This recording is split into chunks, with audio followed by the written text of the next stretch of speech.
Bir marta payg'ambarimiz shunday deganlar: Allohning shunday bir ismi bor. Kim bu ismni duosida ishlatsa, duosi ijobat bo'lmay qolmaydi. Bir kuni Anas roziyallohu anhu shunday dedilar: Men payg'ambarimiz sollallohu alayhi vasallam bilan masjidda o'tirganimizda bir kishi namozni tugatdi va yana ruku qildi. Keyin esa sajda qildi.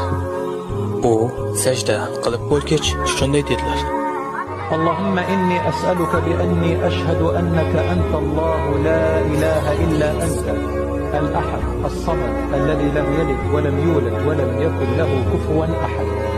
Va u Allohdan so'rashni davom etdi. Payg'ambarimiz o'girildi va u kishiga shunday dedilar: Sen Allohdan uning eng buyuk ismi bilan so'rading. Agarda kimdir Allohdan shu ism bilan iltijo qilsa, Alloh unga javob beradi. Agar kimdir shu ism bilan nimadir so'rasa, Alloh beradi. Alloh buni ikki xil yo'l bilan qiladi. Alloh javob beradi yoki o'sha narsani beradi.